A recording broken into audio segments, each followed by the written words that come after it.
Topi, welcome to CNBC. Thank you for joining us. Thank you very much. Talk me through some of the recovery trends that you're seeing as this industry emerges from the pandemic. What's happening right now at the airline and in the industry? We're certainly seeing quite a bit of pent-up demand out there. So we are looking forward to a very busy summer. Leisure travel is leading the pack in terms of the recovery.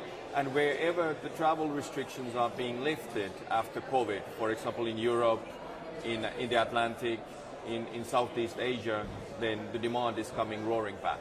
And of course, this is a year where war has come to your doorstep, unfortunately. What impact has the closure of Russian airspace had on Finnair? Because you've just come through 2 years of the pandemic. Now some of your routes are completely unfeasible because you can't fly.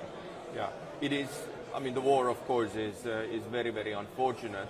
It is a great challenge for us. The Russian airspace has been very important to our strategy of connecting Europe and Asia via the short northern route. And now we need to go around the Russian airspace, and that means that our routes to Japan, South Korea, to China are now 40% longer than they used to be. So of course this means that we need to adapt.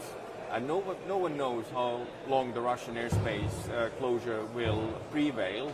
And for us, this means that we just need to adapt to the reality of closed Russian airspace, and we need to change our strategies. So how are you changing the strategy and how are you adapting? Because, of course, those routes are no longer commercially viable. If you're flying longer, it means you're using more fuel, and of course, there's probably less demand as well. So how do you adapt? How do you pivot as a result?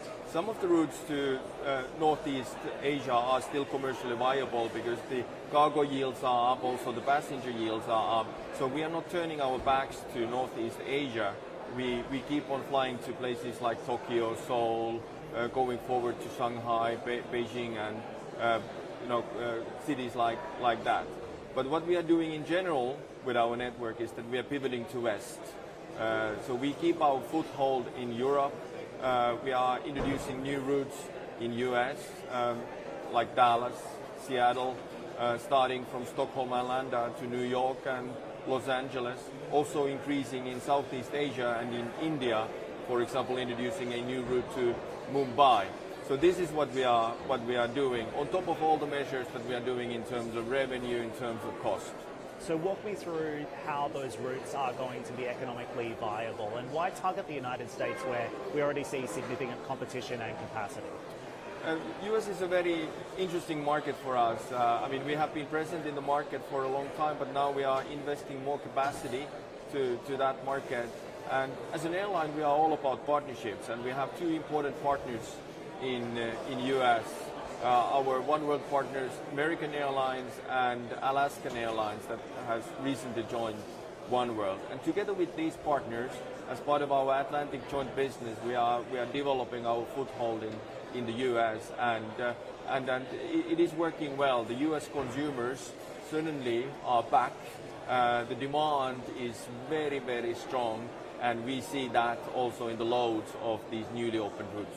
Can I ask you about the other macroeconomic factors as well? Of course, this recovery comes as we see interest rates continuing to rise, the strength of the US dollar also having a significant impact, and of course, the other major headwind that we haven't spoken about yet is what's happening with the price of fuel. Jet fuel at around $140 a barrel equivalent. How are these factors impacting your profitability and the outlook? Yeah. The jet fuel obviously is sky high at this point of time, and we are only 20% hedged. So that is certainly impacting our profitability and introducing yet another challenge after the COVID, after the Russian airspace closure. So certainly something to be very mindful of. At the same time, we see yields increasing quite a bit on the back of the strong demand. For example, in Europe, where we have the best like-for-like comparison, our yields are increasing more than 20% at this point of time. And then the inflation certainly is a thing to watch out.